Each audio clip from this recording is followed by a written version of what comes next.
APP homies. Welcome to another episode of the Potential Podcast. Well, a Potential Podcast with Tracy Lee. This is episode 13 if you count the trailer and 12 if you don't. Welcome to the last episode of Be Better Month. Oh, sad.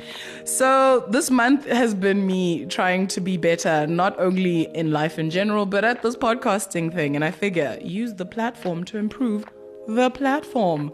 You know what I'm saying? So yeah, I've been listening to pods that are just about being a better person or just bettering yourself in some way, form, or how, whether it just be through knowledge or actually just the podcast itself says be better.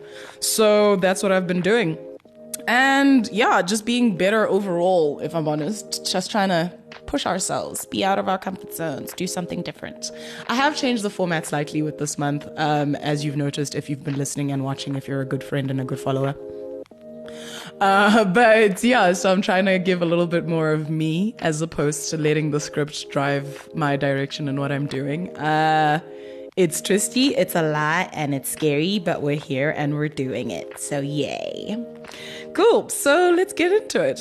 The two podcasts that I'll be covering is the psychology of your 20s and how to be a better human. These are two podcasts that have either been suggested to me by Spotify or by a friend. And I had a little bit of a listen and I'm like, these don't suck. I am not in my 20s, but that's none of your business. Okay, psychology is psychology. Suck it up, let it go. Okay? Everybody needs to just, So anyway, but yeah, so these are the two I picked. So let's just get the admin out the way. Let me tell you about the podcasts and then we can talk about the two episodes I picked. So the podcast name is Psychology in Your 20s. And the show concept is literally that. It's psychology of all things, especially even in your 20s. It is hosted by Jemima Sabeg. Literally, her surname is spelled S-B-E-G. So yes, it is hosted by Gemma Sabeg. Hope I said it right. Yeah, it's about on average 30 minutes to an hour and she posts every Friday, which is quite cool. The other pod we're doing is How to Be a Better Human. The show's concept is insights and clear takeaways on how we can be better humans. It's actually really, really cool. It's hosted by a guy named Chris Duffy. He's a comedian. Maximum 40 minutes or so, which I actually quite like. I like them when they're a little under an hour because I sit there like, give me a little piece, but not too much, you know? Yeah, and he posts weekly. These are all really just cool. I've listened to them for my own purposes and my own reasons, but the two episodes that I've picked specifically were on topics that I'm like, let's unpack those as well, because this month I am trying to gain some knowledge as well as, just listening to self-improvement stuff, because it's not all about self-help, but it's also about learning something and then figuring out what help you can get from it on your own without the people telling you what to do. So the first one from Psychology of Your 20s is gossip. So what Gemma has done in this episode is she just unpacks gossip in terms of the historical uses, just everything about gossip and why it is that we do what we do when we are gossiping. The one interesting thing that I did take from this was the fact that gossip was actually used as a way of communicating information and helping societies at a time, because obviously there was a time where you needed to communicate in a community about something that might be wrong or something that isn't doing what it's supposed to do, and gossip was the great way of communicating that information across the board. Obviously it is malicious sometimes, it does do what it needs, it does do some really bad things sometimes, but there are various layers and things to think about with gossip, which I actually never thought about. It used to be used as a means of survival for a large group because, like I said, it was to convey necessary information. It was back in time when women didn't really have voices in the public, so this is how they would let their opinions be known, because they would use gossip, which I actually now think about it, I'm like, I mean, one could say I can gossip because I'm a women's, but now people actually listen to me, case in point, I'm in front of camera by myself, so I can't really use that excuse. But, and then, yeah, it also creates bonds between people. So all of these points actually led me on different paths. The thing that took me was the fact that it was used as a way for women to communicate their opinions at a time when their opinions weren't seen as important, which actually just makes me think about things like how many things or how many movements were started because of gossip, or chats and conversations that were had that weren't necessarily conveyed at a time. Another thing that was actually quite interesting that she had shared here was the fact that gossip is also used as a form of regulating societal, what's the word? I don't want to say agreements. Like a way of regulating what is accepted and what isn't accepted in society, which I never thought about, but it's true. Generally, when we gossip and when we have these conversations with people about other people and stuff like that, we're usually not talking about something we find acceptable. We're usually gossiping about something we don't. Or if we do say, no, I'm just telling you information that you actually didn't need about someone you don't need to know about, it's for their good. Is it? So the reason I picked this episode is because obviously we all gossip, we all have gossiped, we've all spoken about somebody or something that we shouldn't have, or about information that doesn't really need to be conveyed by you. And it made me think about how many times I have bonded with people over gossip. But it is one of those things where it's easy to bond with people over negative things because humans. And yeah, I realize how many people I've grown maybe close friendships with just based on how much information we have on other people, which I guess is my own little thinking point and takeaway that I have to go and ponder in my own little corner. But I'm telling you, so you hold me accountable. So we're here now. But yeah, the thing about gossip that just kept rolling through my head is the fact that gossip has been used for good and for bad, but the end isn't necessarily justifying the means, So as much as cool, maybe you have said something that has led to something good happening, it doesn't necessarily mean that you walked in with that intention. And a lot of people, when it comes to gossip, don't always have that intention. So I think it's always interesting. Another thing she also mentioned was the fact that we react with guilt and enjoyment when we gossip. I thought about that and I was like, yes, we do. Like when you're gossiping, it feels good to talk about something you're not supposed to talk about to somebody you shouldn't be talking to about it. And it feels so nice, but that automatic feeling of guilt straight after it also is an indicator of something. And it actually flows into the next episode that I also brought in here. But when something doesn't feel right, there's something that isn't right. And I think there's something to be pondered there. So the next time you gossip, just think about it. Think about, what is it contributing? What is it doing? What is it adding? And some people say, is it necessary? Is it good? Like there's a couple criterias. I don't remember the quote, but it's one of those. I like the, is it necessary? And if you ask yourself what you're saying, is it necessary to right now, the context that you're currently having, the conversation you're currently having? If the answer is no, then don't say it. Find something else to talk about. I do actually also find, this is just something that came to me, but I also find that a lot of the time I turn to gossip when I have nothing to say about myself or I don't want to share about myself. And that's just me. I'm not saying this is everybody. This is not a general concept. It's not scientifically proven. I just know that that's my own reaction. It's easy to relate to somebody when we're talking about somebody else that we both commonly know. But the minute you start talking about yourself, it becomes personal, it becomes real. And if anything, sometimes you become the object of that person's piece of gossip that they're going to share with someone else. So yeah, that's just something to think about. Do with it what you will. Anyway, the next episode. So from How to Be a Better Human, I chose the episode called The Science of Happiness with Laurie Santos. Now, this one has a lot of points. I'm sorry, I'm going to have to refer to my notes because there's really good stuff that this lady said. And I was like, yo, I'm going to write that down. But The Science of Happiness was actually something that I was interested in watching or listening to because of the fact that I was thinking about happiness as an overall concept. Because if we're doing Be Better Month, how to be better, be happy. And how do I be happy? Exactly. What is that? And then obviously Science of Happiness, that works out. There's a science, it's happiness, I'm in. So that's why I picked it. And yeah, there's some real genuine points in here, but the thing I hate about all of these is it feels like stuff you know. It feels like stuff that you should already know and is ingrained in you, but you just needed someone to say to you so that you recognize it. And yeah, that's pretty much the point she raised. But it's kind of nice for someone to put it into words that feel like, okay, my feelings are my feelings and they're relevant or whatever it is. So yeah. One thing that is cool that she had mentioned was happiness is lost in comparison. So it's even scientifically proven by monkeys in an actual science experiment that they did where a monkey was perfectly happy with what they had and they were perfectly content. But the minute they saw their stuff next to another monkey stuff that seemed like more or more tasty or juicy or whatever it is. In this case, it was fruit. They were marked as as less happy. Like they were unhappy as a result of seeing what they could, or in comparison to another monkey. And I mean, come on now, the science is the science. So it just goes to show, when you're comparing yourself to someone else or something else, or you're comparing what you have against something else, you can be markedly less happy, just simply because of the fact that it sows discontentment. It sows thinking less of what you have. So that is something to just kind of ponder as well, as she mentioned. And then the thing that I think sat in my brain longer out of the rest of the points, and there's a lot of points, but the one that really sat with me that I don't think I ever recognized is feeling bad is an indicator that something is wrong. And I never fully understood that concept until I properly thought about and played with this in my head.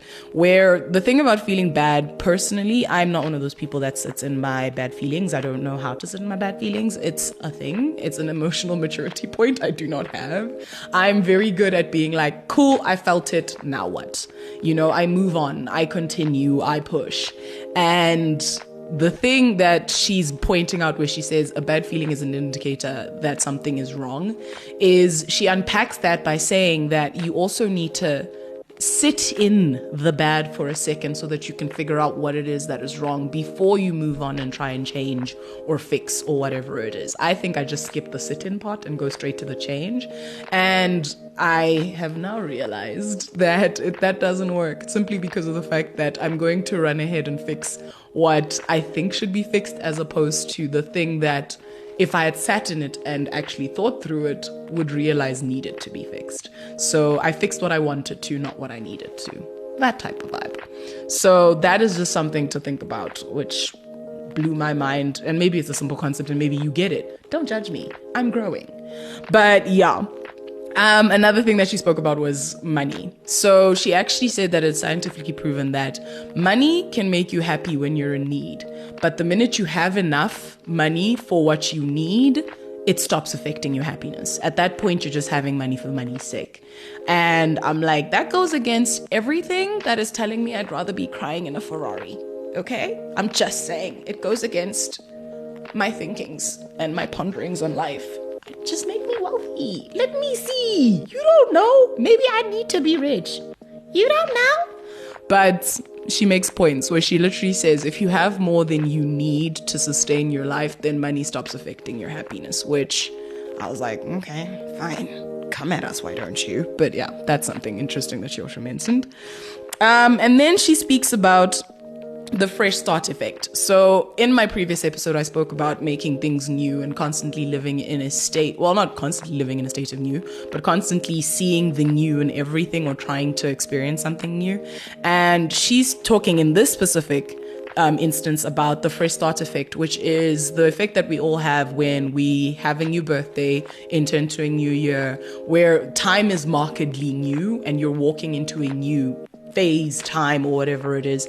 And that is when you want to make big changes. You want to, be someone different or whatever it is. And the issue is, she's saying there's nothing wrong with that. The issue is actually the choice of things we choose to change, as opposed to the change itself. Because some people are like, I tried doing the whole I'm going to lose all these kgs at the beginning of the year thing. It doesn't work. I'm just not going to have any resolutions. And she's saying, have resolutions, but have resolutions that are deeper, more important. Don't make it external things, and also have grace for yourself. Like, be able to pay attention to what it is you actually need. Like, the things that you should be changing are how much nicer you're going to be to yourself, or how you talk to yourself in the new year, as opposed to changing what you look like on the outside. It's tricky. This one is tricky because I'm just like, but things, if I do things, I'll feel better. But yeah, that's not the vibe. So the next time you have the new start effect of any new thing, your next birthday, your next year, whatever it is, try asking yourself what deep and intrinsic thing you can actually change that will affect how you move through life in general, as opposed to whatever goal you're trying to achieve. Because that will actually be better for you in the long term, especially for your happiness. So that was cool. And then she said, there's a couple ways to be happier as a person. And they're actually quite simple. I was like, this doesn't feel that deep, but you know, I don't know. People's lives are people's lives. Social connections. So this one was actually quite interesting. She said that having a connection with somebody else or interacting with somebody else is actually very good for you. It automatically raises your happiness. Instead of when you're feeling down and you're feeling bad, going into a corner and just sitting in it and marinating in it. Yes, obviously feel bad, but talking to someone, stepping outside of that bubble actually helps. So talk to someone the next time you feel bad, but someone you like, of course. Don't talk to some random nonsense person. Talk to someone. The next thing is being other focused. I was confused by this one, but apparently it's a thing. Being focused on other people, or she even said that people who spend time helping others are markedly more happy. And I was like, oh, okay. So like, yeah, giving to charity actually does help you with your happiness. Who knew? And be present. So this also speaks to the feeling bad thing. Being present means being present in every part of your life. Every piece, every pondering, every whatever it is. Because being present makes you recognize where you're at, and only after you recognize where you're at are you able to step forward. Because knowing where you are is knowing what you have before you walk into the great unknown, which is tomorrow. It's crazy how tomorrow actually is a great unknown. I don't know if I'm going to be here tomorrow, but like, you know, I hope I will be. But anyway, sorry, that's another tangent I would go on. And then finding novelty, which is one that I had pointed out in my last episode. Finding novelty, finding new things to appreciate about the life that you have. You'll find that there's a lot of things you don't appreciate anymore, or a lot of things that you don't look at the way you used to, just simply because of the fact that it's become the norm, it's become day to day, it's become just, you know, whatever. But yeah, look at the things that you have and actually look at them and be thankful for them as well, because gratefulness is also part of finding novelty. Oh, actually, no, sorry, that's the next point. But yes, so finding novelty, and then there's gratefulness. So being grateful for the things you have. Don't just look at them and be like, oh, that's cool again, but also be grateful for those things, because gratefulness also markedly gives you more happiness. And then there is, oh yes, mind hitches. So this one I wanted to chat to because I was like, dang, okay, fine. Mind hitches is pretty much how she describes the things that we use as vices to get through dark times. And she says that there are some things you do need to break and habits you need to break, because every time you feel however you feel and it's bad or whatever it is, you run to things that aren't necessarily good for you. And when we say good for you, is they might be fine in sheer concept. It might just be watching TV or whatever it is, but rather break out of those mind hitches and stretch yourself in a way that, okay, let me spend time doing something that is also good for me, even though I'm feeling bad. So meditate, exercise, all those things. Look, the exercise one, I was like, that's how big exercise gets you. Exercise sucks. Ain't nobody tell you lies. People say they enjoy exercise. I don't trust. I just don't. I understand the endorphins at the end, but the actual process. Respect me. But anyway, that's my own just side story. Anyway, so that's that. And then also, there was a couple pushbacks. So she is a lecturer at Stanford, I think. Yeah, she's a lecturer at one of these big fancy universities. And her students, who are a lot of like economic students and whatever it is, push back on some of these points. Well, people in general push back on some of these points. And some of the pushback was actually quite interesting. And I wanted to kind of read you guys some of the feedback, or like the points that she had as pushback and her answers to them. One of them was, if working towards something gives you a sense of purpose, then why do I need to sit in anything? Which spoke to me. But yeah, and she's like, if you're not taking moments to stop and enjoy, then it will never be it'll be never ending. You'll constantly be on the move, expecting that happiness will be found in the thing that is in the future, as opposed to in what you have right now. And what if you never reach that future? Or what if you stay in that state for so long that by the time you reach the thing that you thought would make you happy, it doesn't make you happy anymore? So, you know, it's about the journey. I struggle to kind of wrap my head around this concept personally. It's just the thing that I'm just like, I'm good when I have things that I'm planning for. I am. But she makes points there. It's fine to work towards something, but you need to be listening to your body and mind and listening to where you're at now so that you are better for the thing you're working towards. And I was like, fine, come at me. But yeah. And then another one was, it kind of links to the same thing. Why must I live in negative emotions? And the answer is as simple as that. If you feel bad, something is wrong, which means something needs to change. It's not necessarily change in the future or whatever, or big leaps and bounds, but if I'm feeling uncomfortable right now, I need to recognize I feel uncomfortable right now and change my position. It's as simple as that. And it's in those tiny little moves of recognizing the bad at the time that it feels bad, that you don't add it all up and eventually feel bad in a big way that feels insurmountable. Like you can't attack this mountain of sad or like bad. I'm not trying to rhyme, but here I am, cat in a hat, you know what I'm saying? But yeah. And then also the last one was, isn't it selfish to be so self-involved in a world where there's so much going on? Because obviously a lot of this is self-work. And her answer to that is, the happiest people, or the people who make the biggest change in the world, are people who take care of themselves first. They have the emotional bandwidth to actually make change. Like, the happiest people are ones who put on their own mask before they put on the mask of the children or the person sitting next to them. So think about it that way. Whenever you're sitting there feeling like, oh, do I have to be this self-focused and doing this much self-work or whatever it is? It's not selfish. It's just making sure that you have enough to be you or do the thing that you want to do. Honestly, what I learned from this episode, which was kind of big and pressing to me, is this is what I'm trying to put into action, is sitting in my funk. If I'm feeling bad, if I'm feeling some kind of way, I gotta sit in it, I gotta recognize it, and I have to let it be what it needs to be and figure out what it is that doesn't work. And if you do it in small enough increments, as I said, it never builds the mountain that you now feel you cannot climb. So that's my opinion. I'm not a scientist. I'm not accredited on any of this. I'm just saying those are the thoughts that occurred to me at the time that I listened to this podcast. So yeah, I hope you guys can also feed back and tell me what you think.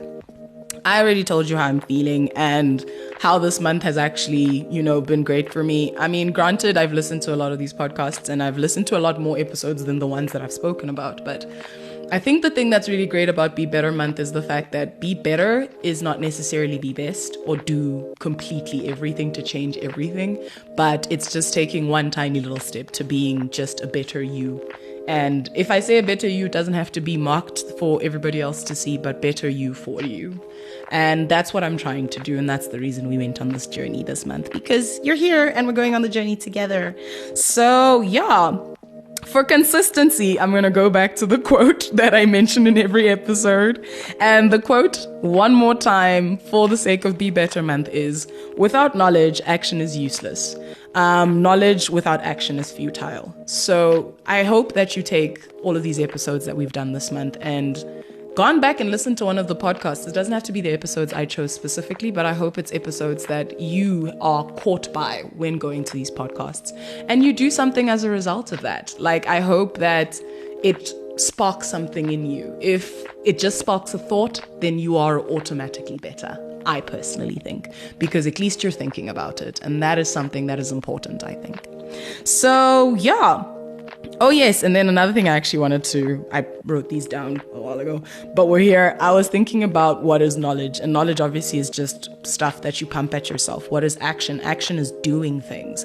And I'm just trying to figure out how much of this knowledge I have in my head am I actually using for action? Actual action. I said that a lot this time. Anyway, we're here. So yeah, please fill me in if you've listened to anything that's great that has been sparked by Be Better Month, any podcasts that you have maybe wanted me to listen to, or anything that you think might add to a little bit of what I've shared about myself during the course of this month. I really hope that you like what I've done this month. I hope that you like this format change, because it's been a lot. I've been nervous, but we're here and we're finished, and I'm going to continue to push myself, because at the end of the day, being better is not just doing things and saying that I'm going to be better, but it's on purpose. trying to do better. So we're here, we're at the end of this month, and this is our journey, and I hope that you'll come back next month for whatever I choose to do for the month after. And there will be a guest, because I need to start interviewing people. You people are probably tired of seeing me in my new outfits every month, but yeah. So with that being said, please like, subscribe, point at the things that my editor will never put in. Like, subscribe, share, please send it to whoever it is, or just leave a comment. If I'm honest, I'd rather the few people who watch this talk to me as opposed to giving it to others. That's just me. I know I'm not supposed to say that. Please do share it, but legit, if you're listening to this or you're watching this, I really do just want to know what you think, because I care about you because you took the time. And if you care enough to share it with someone else, that is a choice you make on your own. I personally just like the fact that you're here, and I'm grateful. So with that being said, APP for a better me. I love you for caring enough to share your ears and your eyes with me for however many minutes you've done it. And yeah, thank you again for watching and listening and being here with me on this journey. With that, guys, this has been a Potential Podcast with Tracy Lee. I pray this podcast and I live up to our potential. Be better.